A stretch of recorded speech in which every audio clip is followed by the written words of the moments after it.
Nah, dari sinilah aku tuh bisa kerja remote tanpa pakai Upwork atau tanpa pakai Fiverr. Hi everyone, so it's been a while since aku buat video terakhir aku di YouTube, dan kali ini aku mau cerita gimana caranya aku bisa dapet pekerjaan pertama aku sebagai remote worker di umur yang waktu itu tuh kira-kira kayaknya 21 tahun ya. Nah, sebagai background, aku sebelum kerja remote itu emang sudah pernah punya pengalaman kerja kantoran sebelumnya di perusahaan cryptocurrency. Kira-kira selama hampir 2 tahunan lah ya kerja di perusahaan cryptocurrency atau blockchain kayak gitu. Jadi sebelum kerja remote, aku udah punya pengalaman terlebih dahulu nih. Dan yang namanya waktu itu kita kerja kantoran, pastilah kan kita punya kolega atau teman-teman untuk kita bareng kerja waktu itu kan. Nah, dari sinilah aku tuh bisa kerja remote tanpa pakai Upwork atau tanpa pakai Fiverr. Meskipun waktu itu aku sempat juga cari-cari beberapa peluang di Upwork atau Fiverr gitu, cuman nggak pernah goal. Tapi pernah sih yang kayak di-approach sama 2 orang calon klien gitu, tapi unfortunately karena aku nggak punya cukup network dan juga knowledge untuk mengerjakan pekerjaannya, akhirnya aku tolak dan nggak aku ambil.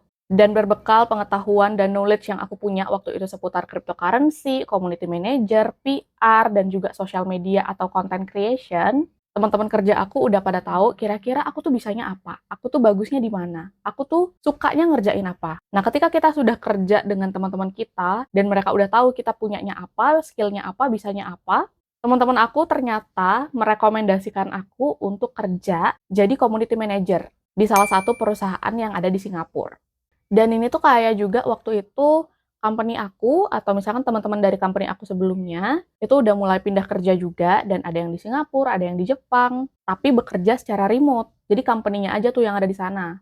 Dan karena aku sudah punya, anggaplah kayak community gitu ya, community yang emang sudah bekerja secara remote, jadi mau nggak mau itu tuh mempengaruhi aku juga untuk nyari kerja remote. Dan waktu itu out of nowhere tiba-tiba aku ditawarin kayak, ya itu tawaran, mau nggak untuk jadi community manager di perusahaan aku, kayak gitu. Dibayarnya tuh juga lumayan, kalau nggak salah ratusan Singaporean dollar gitu waktu itu, dan itu cukup untuk nge-backup kehidupan aku selama aku transisi dari company aku yang kedua ke company aku yang full remote sekarang. Nah, jadi mungkin untuk yang bingung gitu ya gimana alurnya, yang pertama aku dulu pernah kerja nih untuk satu company di bidang cryptocurrency dan juga blockchain. Ini company aku yang pertama nih.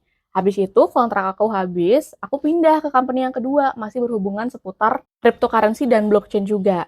Nah, pas di company yang kedua inilah aku ditawarin sama teman aku untuk jadi community manager di perusahaan Singapura. Jadi posisinya sambil aku kerja full time, sambil juga aku nge-freelance untuk jadi community manager di perusahaan Singapura itu. Nah, lalu karena ada PHK dari headquarter di perusahaan yang kedua, mau nggak mau aku cari kerja baru lagi. Dan waktu itu posisinya aku kenal seseorang dari company yang kedua ini, dan orang itu nawarin kayak, kamu coba aja deh apply ke perusahaan yang ini. Jadi tanpa babi bu, CV aku udah siap, portofolio aku udah siap, langsung aku kasih dan aku send ke perusahaan aku yang sekarang. Dan setelah menjalani part-time dan juga magang, akhirnya aku di-hire sebagai karyawan tetap nih di perusahaanku yang sekarang. Dapat juga full benefit sebagai karyawan tetap, entah itu BPJS, paid leave, dan sebagainya. Nah, itu pengalaman aku ketika aku pertama kali mendapatkan klien dan juga pertama kali mendapatkan posisi aku sebagai karyawan yang bekerja secara remote. Nah, setelah itu aku ketemulah klien-klien yang kerjasama sama aku sebagai freelancer, entah itu di bidang graphic design atau social media management. Dan semuanya itu datang dari referensi teman-teman aku. Jadi bisa diartikan gitu ya, aku dapat remote job itu bukan dari platform-platform online kayak Upwork atau Fiverr, tapi dari referensi atau orang-orang yang kenal aku, mereferensikan aku ke klien mereka, teman mereka, dan sebagainya.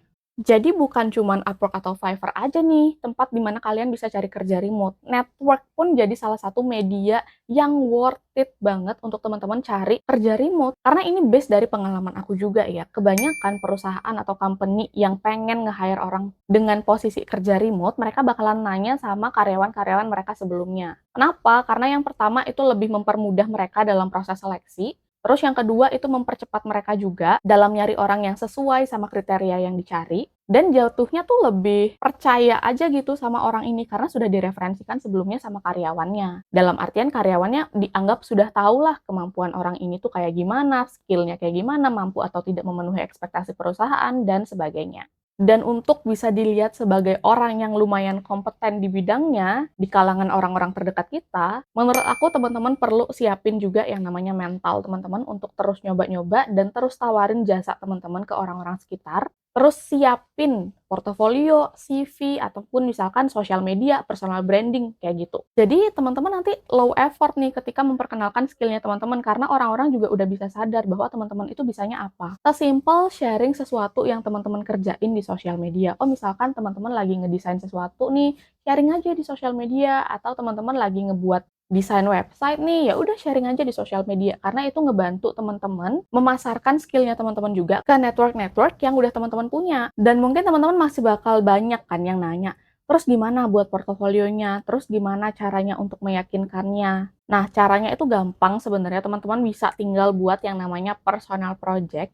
Jadi basically ini tuh project yang teman-teman buat untuk ngasah skill teman-teman di suatu bidang tertentu. Jadi nggak harus teman-teman punya klien dulu untuk bisa nge-showcase portofolionya teman-teman gitu ya. Tapi dengan catatan, portofolio yang teman-teman buat ini dengan menggunakan personal project, pastikan itu dibuat dengan rapi, dengan baik, dan hasilnya sesuai sama apa yang diinginkan market, atau at least kita bisalah menyandingkan hasil karya kita sama yang udah dimilikin sama market. Aku pernah juga lakuin eksperimen tentang personal project ini, jadi waktu itu aku suka nih yang namanya web design, tapi nggak sampai yang aku pengen berkarir sebagai web designer gitu sih. Tapi aku kasih tahu orang-orang, aku bisa loh ngebuat web design, aku bisa loh pakai Figma. Dan dari sana beberapa teman aku minta aku untuk ngebuat yang namanya web design untuk project-project mereka selanjutnya gitu. Ya udah aku coba buat meskipun tanpa dibayar ya waktu itu, tapi aku tetap buat dan aku masukin itu sebagai personal project aku. Jadi in case nanti kalau misalkan ada keperluan gitu ya. Jadi aku udah siap nih dengan portofolio dan hasil karya yang udah aku punya. Jadi nggak perlu lama-lama nunggu lagi gitu. Jadi nanti teman-teman juga bisa siapin portofolio teman-teman dengan menggunakan personal project. Tapi kalau teman-teman bingung cara nyari personal projectnya seperti apa atau cara buatnya seperti apa, nanti aku bakal buatin lagi video terpisah gimana caranya teman-teman biar bisa buat personal project tanpa perlu klien sama sekali. Jadi jangan lupa komen ya di bawah. Nah, ini juga based dari pengalaman aku, company yang nge-hire teman-teman sebagai remote worker ataupun yang nyari remote worker gitu ya, itu biasanya jarang banget tuh mereka nanya kayak, kamu lulusan mana, ijazahnya gimana, IPK-nya berapa, dulu kuliahnya gimana, mereka tuh jarang banget nanya yang kayak gitu, tapi bakalan lebih nanya, kamu punya portofolio nggak yang bisa di-showcase ke aku? Kamu bisa nggak bantuin aku buat ini? Apa yang kamu bisa? Skill apa yang kamu punya? Gimana cara kamu ngatur waktu? Dan pertanyaan-pertanyaan seperti itulah yang biasanya ditanyain sama mereka ketika interview. Jadi memang meskipun kadang kita masuknya tuh jalur orang dalam lah ya, kita bilang jalur referensi gitu ya kita bilang, tapi tetap aja nanti ketika di interview kita bakalan dites lagi nih. Kayak dulu waktu aku dites, ketika masuk ke perusahaan yang sekarang aku ditanya, kira-kira bisa nggak kamu ngebuatin rancangan kalau misalkan kita buat podcast nanti cocoknya bakalan seperti apa? Habis itu setelah tes selesai, balik lagi aku jelasin gimana projectnya atau gimana rancangannya. Baru deh, nanti dari sana, si company bakalan ngambil decision kira-kira aku di-hire atau tidak. Jadi nggak ada tuh masuk jalur orang dalam santai-santai aja, nggak ada. Nah, jadi kesimpulan dari cerita aku pada video kali ini gitu ya. Teman-teman nggak harus nyari klien tuh cuman lewat Upwork atau Fiverr aja, tapi ketika teman-teman udah ngembangin skill teman-teman, udah ngasih tahu orang-orang skill apa yang teman-teman punya, apa yang teman-teman bisa, jalur untuk kerja remote itu bakalan terbuka lebar juga. Ketika teman-teman punya network atau misalkan community yang udah jelas arahnya mau kemana. Dalam artian di sini tuh yang arahnya mau ke remote industry atau remote company gitu ya. Jadi teman-teman bisa juga coba untuk gabung ke komunitas-komunitas yang isinya pekerja remote atau virtual assistant. Karena banyak juga nih dari teman-teman aku atau student-student aku gitu ya, yang dapat kerja jalur relasi gitu. Entah apply-nya dari komunitas, entah apply-nya dikasih sama orang lain atau sama teman mereka sendiri. Bahkan ada juga yang apply-nya tuh jalur Instagram atau dia lihat yang namanya lowongan atau iklan lowongan gitu di Instagram, terus dia apply gitu. Dan emang sih perlu proses untuk sampai kita di-hire sebagai remote worker. Bahkan ada tuh student aku yang nunggu sampai 2 bulan, entah itu rasanya tuh kayak di ghosting gitu, tapi akhirnya setelah 2 bulan dia dikontak lagi dan dia di-hire di agensi yang ada di Singapura. Dan emang ya, kalau misalkan aku bilang untuk dapetin klien di remote work atau sebagai virtual assistant gitu, itu jodoh-jodohan. Ada yang jodoh pakai Upwork, ada yang jodoh pakai Fiverr, ada yang jodoh jalur relasi kayak aku,